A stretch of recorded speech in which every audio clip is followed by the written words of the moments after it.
Greetings, fellow lords and ladies. Well, Olga Game of Thrones Season 3 now concludes with the season finale, Mhysa. At the Twins, the carnage of the Red Wedding continues to unfold. While the Northern Lords are being slaughtered in the main hall, outside the walls of the castle house Frey, soldiers ambush the Stark army in its own camp. What follows is not a battle, but a one-sided massacre, as the Northern army is taken completely by surprise due to the betrayal of their supposed allies. The betrayers torch all the camp's tents, with many men burning alive inside of them. Frey might wildly mutilate the dead and dying. From one of the twin towers of Frey's stronghold, Roose Bolton watches the massacre. Sandor Clegane attempts to slip away amidst the carnage on a horse, along with the unconscious Arya Stark, by casually riding away while carrying a Frey banner. Before they can leave, Arya regains consciousness, as she and the Hound turn to see a group of Frey men shouting as they march from the main gate. The Freys have horrifically desecrated Robb Stark's corpse by decapitating it, then cruelly attaching the severed head of his direwolf Greywind in its place. Drunk with victory, the Freys gleefully parade the mutilated body around the castle on horse while mockingly chanting, "King of the North! King of the North! Here he comes, the King of the North!" which is met with by cheers and peals of laughter from the crowds of Frey soldiers. Sandor is horrified by the gruesome spectacle, while he holds Arya, who looks on with a dead stare. The Hound rides away with her, undisturbed thanks to the Frey banner in his hand. In the great hall of the castle the following morning, as servants clean up the pools of blood left behind by the former wedding guests, Lords Walder Frey and Roose Bolton gloat over their victory and the rewards their treachery has won them. Frey will become the Lord of Riverrun, and the Freys will replace the Tullys as the Lannisters' vassals in the Riverlands. Bolton has been appointed as the new Warden of the North, replacing the Starks, though Tywin Lannister intends to eventually give the position to a future Lannister heir produced by Tyrion Lannister and Sansa Stark. Bolton expresses concern that Brynden Tully escaped the massacre, but Walder dismisses his worries, pointing out that the Blackfish and the remaining Tully garrison in Riverrun is alone and outnumbered against the combined strength of Lannisters, Boltons, and Freys, although Bolton is still visibly concerned. Bolton makes plain his contempt for Robb Stark, considering the late Boy King arrogant, politically incompetent, and unwilling to take Roose's advice and make the hard decisions he needed to win. Walder christens Roose if he attempts to rule the North from Winterfell, and he says that he might move his ruling seat there at some future time, after it's rebuilt. Thus leads Walder asks how Winterfell ended up a ruin. Roose explains that his bastard son Ramsay Snow offered up Stark's terms that the Ironborn occupiers would be shown mercy if they handed over Theon Greyjoy. But when they did, they learned that Ramsay, in his father's own words, has his own way of doing things. At the Dreadfort, Ramsay Snow eats his breakfast of a thick sausage, taunting Theon about his recent emasculation by pointing to his sewn-up and blood-stained trousers, and laughs as Theon finally begs for death as a release from the nightmare. Ramsay tells him he is more valuable alive than dead, so the answer must be no. Ramsay notes that Theon reeks, and decides that should be his new name, Reek. Theon refuses to acknowledge the name, tries insisting that he is Theon Greyjoy, but after Ramsay beats him, he finally breaks down and says his name is Reek. On Pike, Balon Greyjoy receives a message from Lord Bolton's bastard, while his daughter Yara Greyjoy cautiously opens the box, cruelly carved with a Greyjoy kraken. As Ramsay's letter explains, the box contains Theon's favorite toy. The message plainly says that Ironborn will have until the full moon to withdraw from the north, or see more bits and pieces of Theon. In addition, any remaining Ironborn will be flayed alive, just as Ramsay flayed alive Theon's 20 Ironborn followers at Winterfell after they surrendered, even though he had promised them safe passage. It was in fact Ramsay Snow and his soldiers from House Bolton who burned Winterfell to the ground. It simply saw false reports for his father Roose to deliver to Robb Stark, which claimed that the Ironborn were responsible, as the Boltons were preparing to betray the Starks months before the Red Wedding. Balon acts indifferent to Theon's situation since he defied Balon's orders, and he has common sense when he stayed at Winterfell. Furthermore, he cannot further the Greyjoy line as the contents of the box prove. However, Yara does not share her father's attitude toward her last living brother. She announces her intention to take her fastest ship with her 50 best men, sail around Westeros, besiege the Dreadfort, and liberate Theon. In the Riverlands, a despondent Arya Stark and Sandor Clegane ride away from the outskirts of the Twins. They pass close to a small group of Frey men, one of whom is bragging about being one of the men who cut off Greywind's head and attached it to Robb Stark's body. Arya approaches them and sweetly asks to warm herself by the fire. She then offers the coin given to her by Jack and Hagar as payment. When the free man investigates, she stabs him in the neck. Slightly thrown, the Hound deals with us before demanding to know where Arya got the knife. She reveals it's his. He admonishes her to let him know the next time she plans to do something like that. As he grumbles and cleans up the bodies, Arya recovers the coin and whispers, Vala Margulis. Meanwhile, at King's Landing, Tyrion Lannister and Sansa Stark walk through the gardens. A pair of passing gentlemen snicker at Tyrion, either for his dwarf status or due to rumors he hasn't consummated his marriage.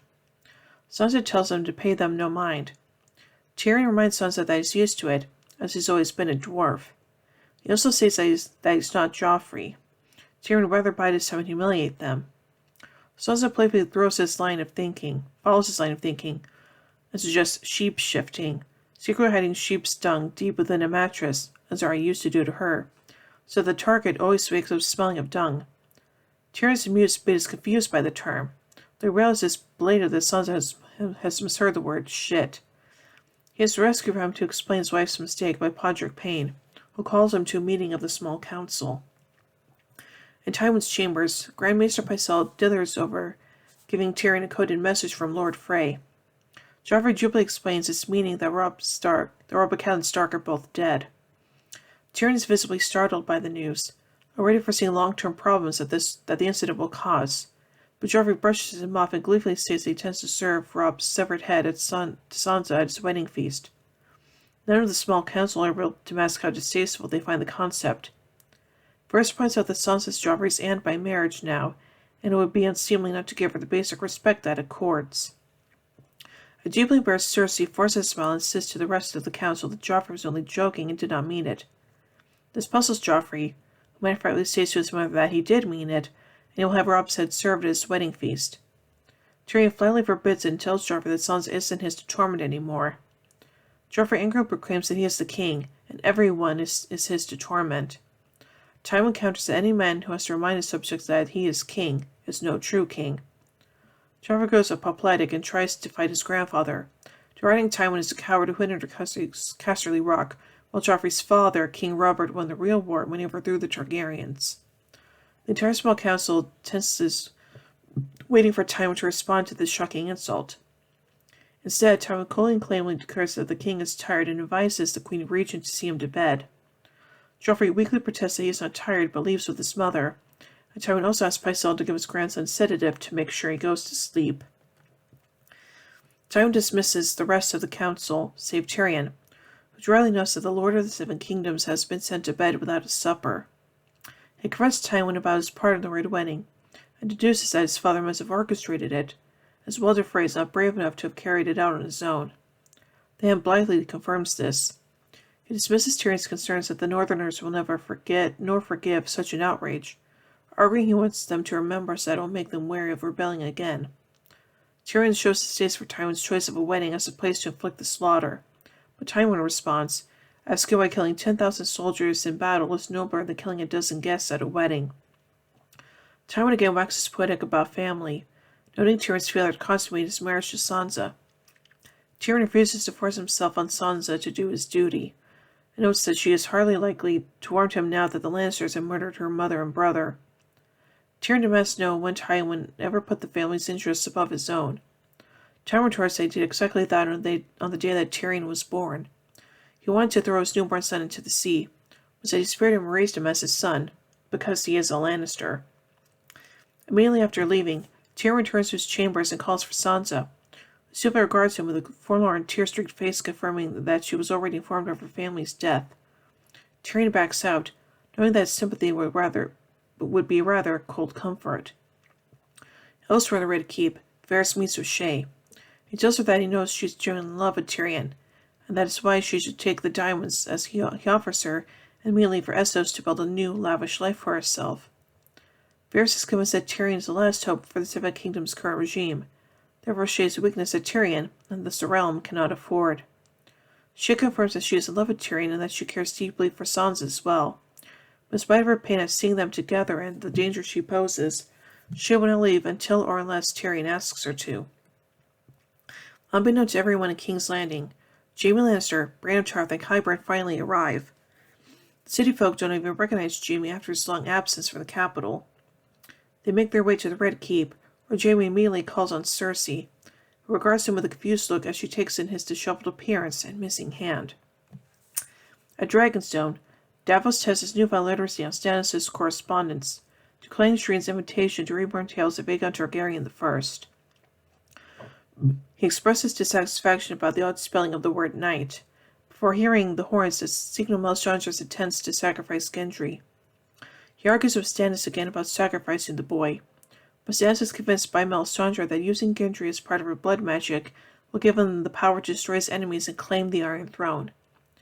When he doesn't get through to his liege, Davos takes matters into his own hands and frees the boy, giving him rowboat and directions to King's Landing. A furious Stannis sentences Davos to death, but the Onion Knight produces a letter from the Night's Watch. Davos insists that it is Stannis' duty to assist the Black Brothers, and that he'll need Davos' assistance to rally troops and mercenaries. Melisandre burns the letter and acknowledges the truth. The War of the Five Kings is irrelevant. The true war lies to the north, and evil and death are marching on the wall. She also agrees that Davos has an important role to play in the events to come. Stannis sarcastically laughs at R'hllor's sense of humor, noting that the god Davos likes to mock has chosen him for a higher purpose. Arriving at the abandoned Night Fort, Meera retells Bran, Hodor, and Jojen that the castle is safe to enter. While around the fire, Bran tells the story of the Rat Cook, a Night's Watch member who killed a guest under his roof, a sin the gods cannot forgive. Later that night, Bran is awoken by a sound, and wakes his companions in time to see something large climbing out of the castle well. Meera attacks and overpowers the intruder, who is revealed to be Sam, accompanied by Gilly. Sam quickly deduces Bran's identity by recognizing Bran's direwolf and Hodor.